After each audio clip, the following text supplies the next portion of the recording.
What is going on, Chiefs Kingdom? Welcome back to another episode of The Kingdom Says. I am your host, as always, Garrett Williams, and today I am flying solo on this episode. It's been a little bit since the last time that we have gotten a chance to talk to you guys, and unfortunately, I am the only one here today. Tom is feeling a little bit under the weather. Kyle has some work-related stuff to get to, and to prevent us not having an episode this week, I just decided I'm going to send it solo.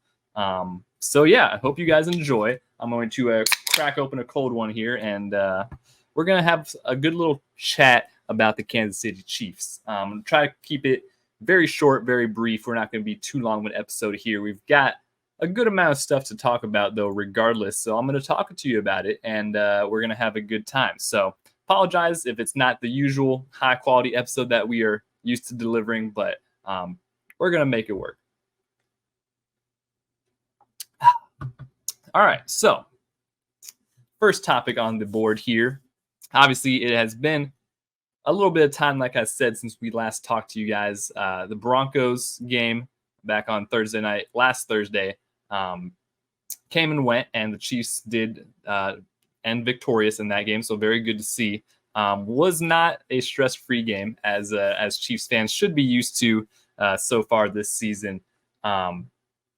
Definitely follows the trend of October Chiefs games of just the Chiefs playing down to their opponents, not really doing anything crazy. Really, Andy Reid kind of just messing around with some of the play calls that we saw. Very interesting, questionable decision. We'll start on the offensive side of the ball. Obviously, only scoring 19 points.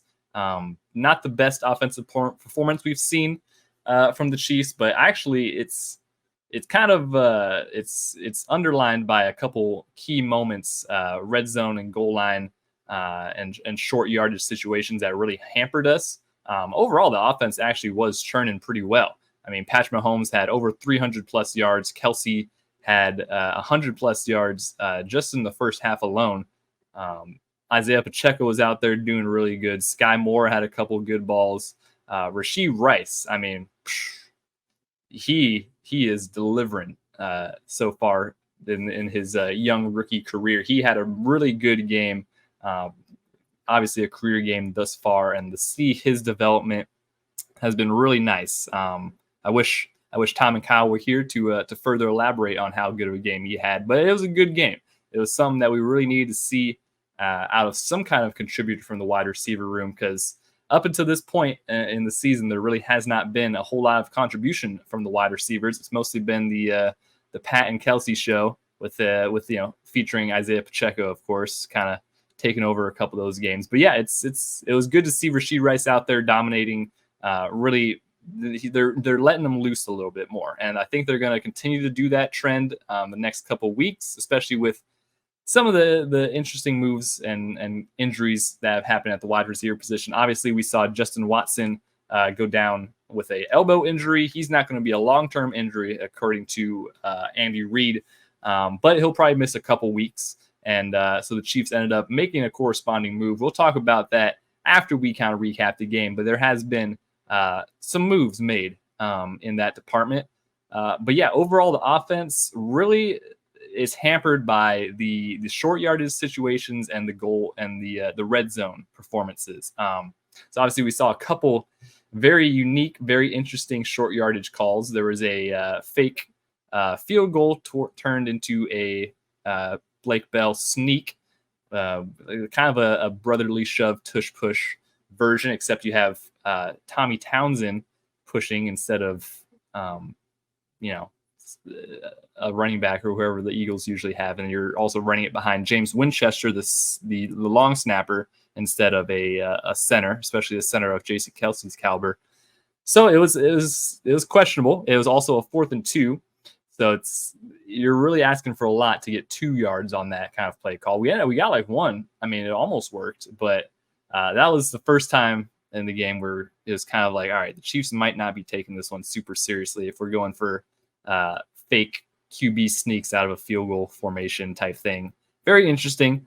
We saw a couple other weird ones. There was a direct snap to Kadarius Toney at one point that he kind of had a option route to hand off to the running back, and he just took it, and it didn't work. One of those things. Again, I think Andy Reid is kind of just toying with teams sometimes, and is really just putting some unique stuff on film to to just distract guys later in the season, to make people really have to look out for some of these bizarre play calls that we come up with.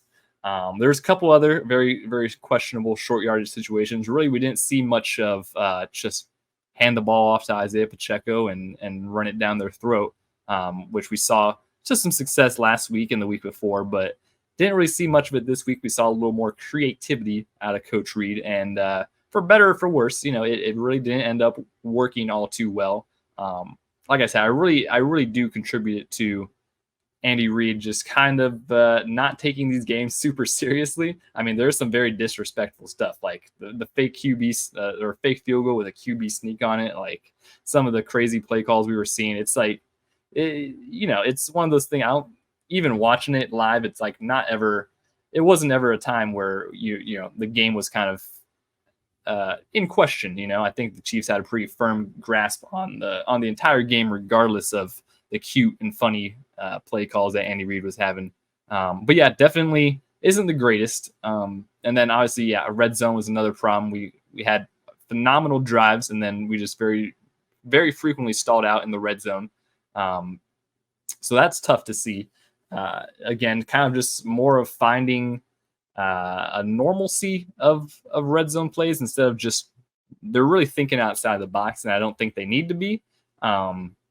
One of those things, I think, just keep it simple, and you're not going to have too much of a problem, especially with that Broncos. I mean, it's like I said, the Broncos, they're not like the most hot team, right? They're not like going to give you the biggest challenge. They're really in a rough spot at this point in their season. So it's not like it's a very formidable team that you really have to worry about having a clean game against.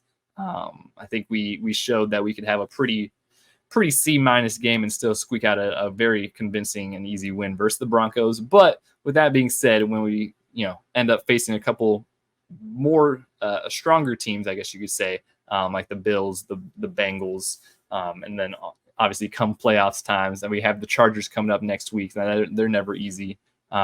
You want to see more consistency and more normal stuff going on. Obviously, Andy Reid, he's one of the most creative football minds the offenses have ever seen, but sometimes he does just get a little ahead of himself. I think he gets a little cute. I think that's not a hot take. I think that's just he tries stuff, and it's cool to see a coach try that stuff, but it does leave you frustrated when it doesn't end up working. So that was basically the kind of highlights of the offense. It was, like I said, a pretty decent game offensively, moving the ball down the field. They did that pretty well. Obviously, Travis Kelce was absolutely destroying. He had his girl Taylor Swift in the house, who hard launched, by the way. They are officially hard launched into the public. So in case that wasn't already confirmed, they are definitely dating. So shout out my boy Travis Kelce, huge get. But yeah, that was kind of the highlights from what we saw from the offense.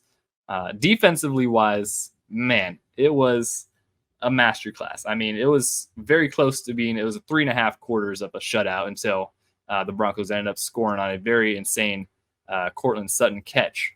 But yeah, Steve Spagnuolo absolutely balling out, really, really in his bag this season with the pieces that he's collected on this defense.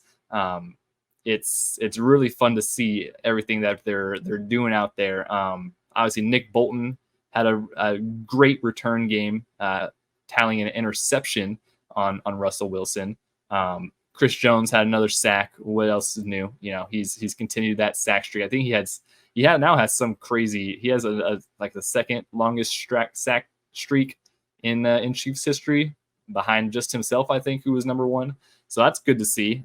Trent McDuffie forced a fumble, another turnover from Trent. Awesome. The defense was really going to town against Russell Wilson. We saw a lot of blitzing. We saw a lot of pressure. We saw a lot of getting Russell Wilson uncomfortable, which is exactly what you need when you're going against a quarterback and an offense of that caliber. They have some weapons, they have some pieces, but ultimately the Chiefs showed up a lot better than the Broncos did. Yeah. Dan Orlovsky actually on Twitter actually had a great video breaking down some of the looks that the Chiefs were giving the Broncos defensively wise, especially on third and fourth downs. Just switching up different looks, different fronts. I mean, you have Chris Jones on the edge. You have Willie Gay lining up as like a 4-eye. You have Tershawn Wharton in there. You have Mike Dana. Like, they're just the way that Steve Spagnuolo has been mixing and matching these defenses and these defensive lines. Really, specifically, we've talked about it all the time. The NASCAR defense, the amoeba type stuff, where you're essentially picking and choosing your one-on-one matchups that you're getting. And this game specifically, Steve Spagnuolo, he was dialing them up. I mean, he was really isolating the offense's ability to kind of get comfortable. They just so many different looks, so many just different ways that they were playing different coverages and different situations. It was great to see. I highly encourage you to go check it out from Dan. He had a great breakdown of it all. So yeah, with that being said, Chiefs defense really, again, the stars of the show, which has kind of been the theme this entire season. They've been real fun to watch. Not too many times have Chiefs fans really had a fun defense to watch, and this defense is shaping up to be easily probably one of the best, if not the best, of the Patrick Mahomes era. Probably have to go all the way back to Derek Johnson, Tom Mahaly, Eric Berry, all those guys, Justin Houston, to have a defense that's as fun to watch as what we've got here in KC. So awesome game from the defense. Offense wise, we still got some work to do, but like I said, we don't got to worry. We're just looking for wins here. All right. All that matters is a win. It doesn't matter if you beat a team by 60, like the Broncos, had versus the Dolphins, or if they lose by however much they lost by this game, which would be like 11. So yeah, overall, not the most impressive Chiefs game. But short week, Thursday Night Football versus a division opponent. It's never going to be easy. Got to shout out Harrison Butker for having a phenomenal night of himself. He was 4 for 4 on kicks with a 60-yarder to end out the half that he absolutely drilled. I mean, everyone needs to go back and watch that right now and just look at that 60-yard kick that he made. It might have been good from 70, and that's not even an exaggeration. When you look at the uprights, the ball is like halfway through the uprights when it ends up crossing them. It was crazy. He has been having a phenomenal season. It's great to have Harrison Butker balling once again. I mean, he's been one of the best kickers in the league since he's been here. He had a little bit of a down year last year, and he's really, really going ham this year. So it's good to see him really, picking up the pieces of the Chiefs' red zone struggles and still getting us some points. So yeah, that's about how the Broncos game went. On to some news here before we get into this week's matchup versus the San Diego Chargers. 1 second here.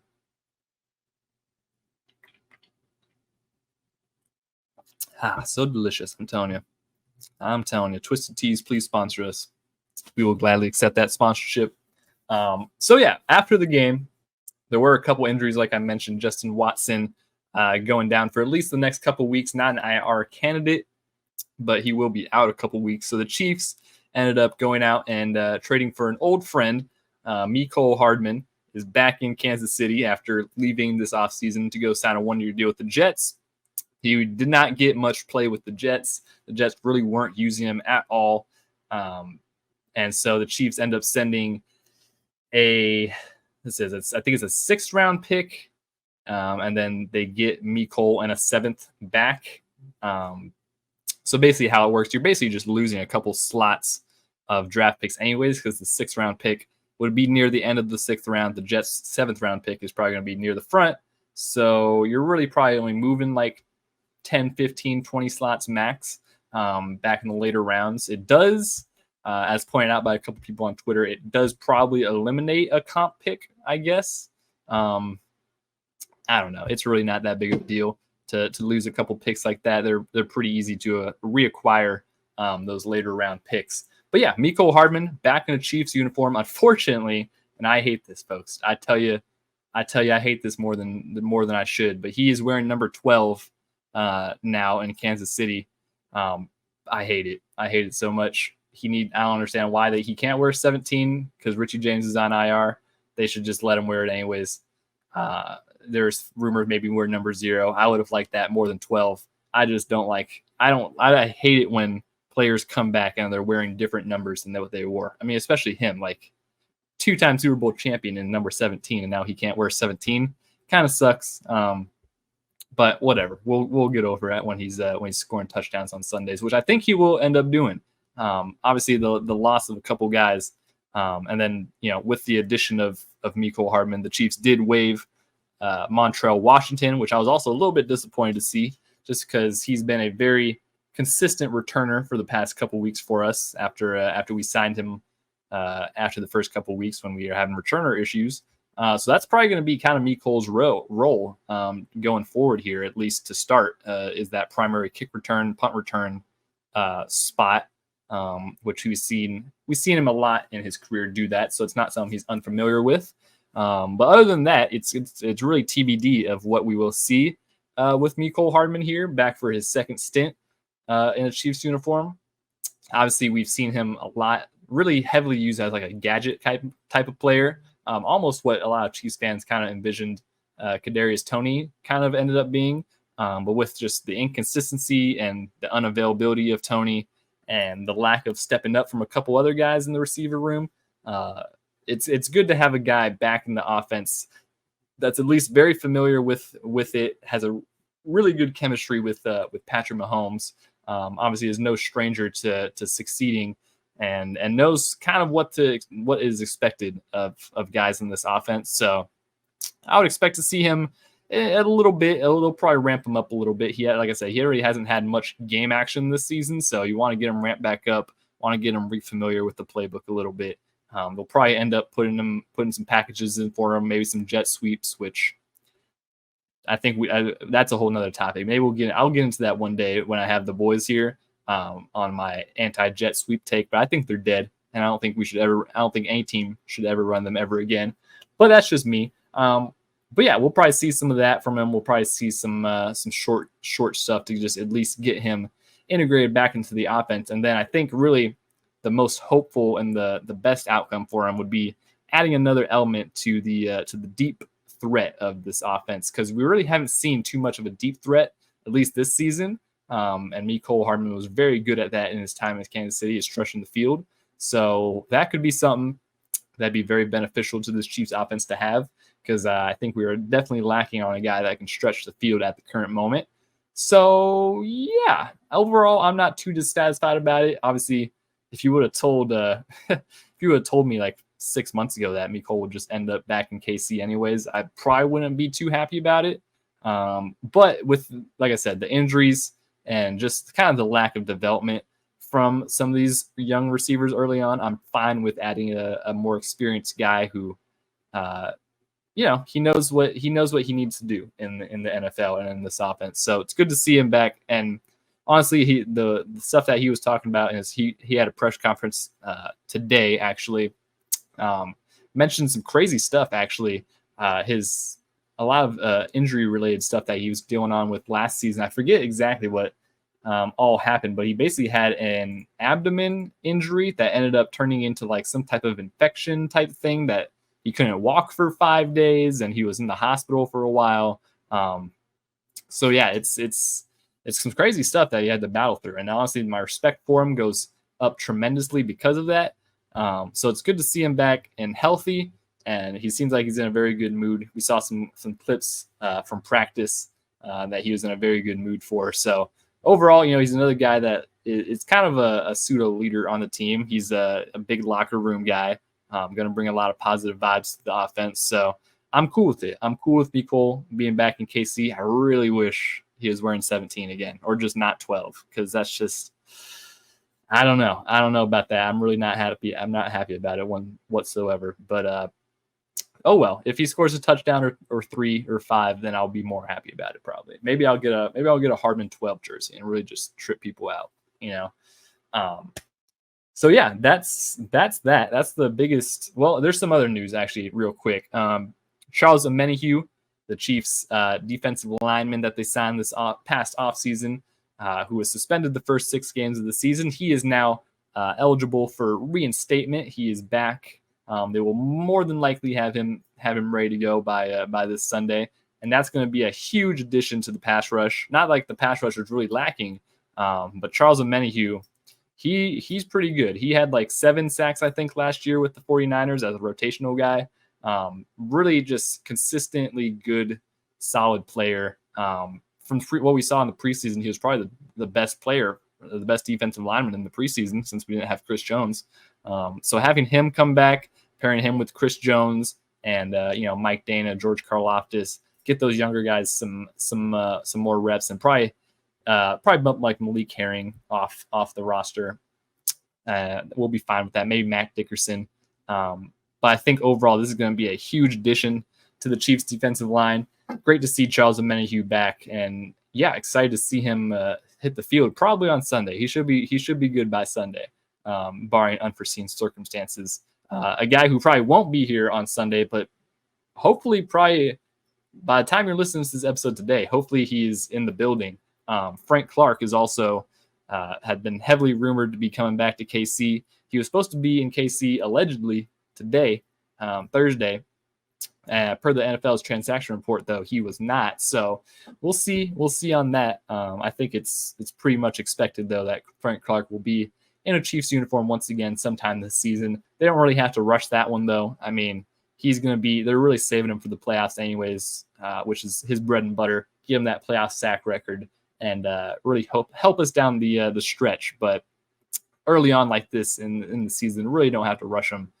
Rush any kind of signing. They might probably end up signing him to the practice squad, if anything, and then maybe use a couple game day elevations before they fully sign him, just to get him back up to speed, really get him conditioned and comfortable once again. So yeah, that'll be a great addition as well to the defensive line once he comes in. So yeah, I think that's all the news that there was this week. Mahomes is the backup punter for Dave Toub. So do with that what you will. So yeah, going into this Chargers game here, this is just going to be one big encompassing episode. I'm going to try to wrap it up here fairly quickly, get this under 30 minutes. Injury report for the Chargers game. The Chiefs, they're not looking too bad. Justin Watson was the only guy who did not practice, and he probably won't have practice for the next couple weeks. Otherwise, there's a couple guys, Brian Cook, Nick Bolton, George Karlaftis, Travis Kelce, Snead, Tony, Townsend, and Omenihu, all full participants these past 2 days, but they had just a couple lingering issues. Obviously, Travis Kelce still dealing with that lingering ankle issue. Other than that, though, I think most of these guys should be pretty good to go for the Chargers game. On the Chargers side, they've got quite the list, actually. They have quite the list of guys. Joey Bosa, very significantly, has been limited the past 2 days with a toe injury. Outside of that, there's been a couple guys. Justin Herbert was on the report with his left finger injury. He has been a full participant, but he did, I remember, injury that in the last week's game. So that's going to be something to at least look out for, Justin Herbert.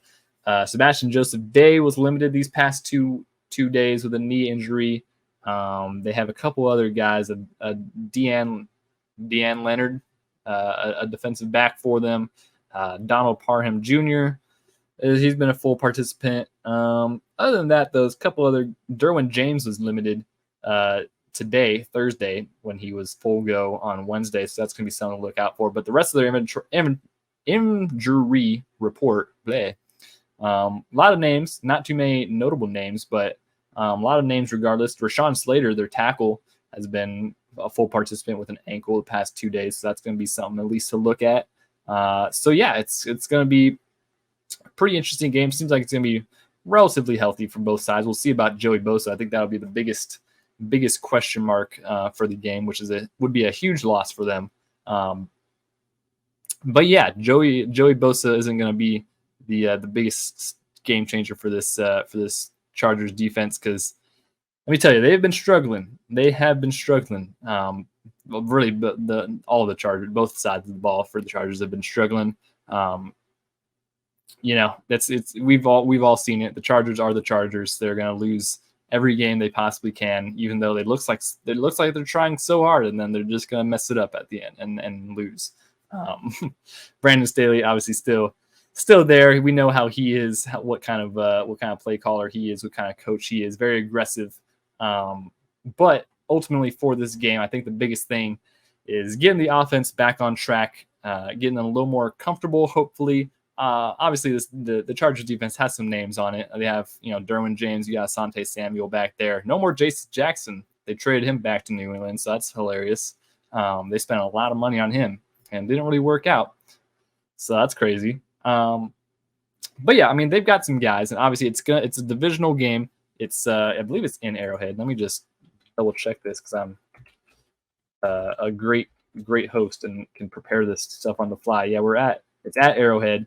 Chargers 2-3, so they're definitely in a struggle bus of the season so far. Justin Herbert and the boys on the offense really haven't been quite getting it done. And then it's a lot of shooting themselves in their own foot. The Chargers. So yeah, if the Chiefs can handle business, do what they need to do, the offense can kind of find more of a rhythm again. Hopefully, get some positives on the board. And then the defense, I really expect the defense to ball out once again, get pressure in Herbert's face. Obviously, we're very familiar with Justin Herbert and his capabilities. He's a very good quarterback, but there's still some questionable things that you'll see from him, and just the entire team around him. It's not the greatest. So with that being said, I am looking forward to it. It's going to be a good game. It should be a very close game, I think. We usually give out score predictions. I would say like a 27-21 finish in favor of the Chiefs. Something real slight. If that's not covering the spread, that makes sense, because the Chiefs don't like to cover the spread, especially in the regular season. But yeah, shouldn't be too terrible of a game. But obviously, Chargers, they know the Chiefs very well.